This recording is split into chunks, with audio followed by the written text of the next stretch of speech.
It's raining again.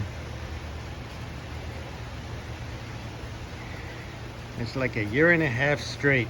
I haven't had to have a sprinkler. I've watered the garden a couple of times when there was a stretch with no rain, the stretch being like 2 weeks. But otherwise, yeah. Lawn sprinklers really aren't a thing out here. So, yeah. I can get used to this.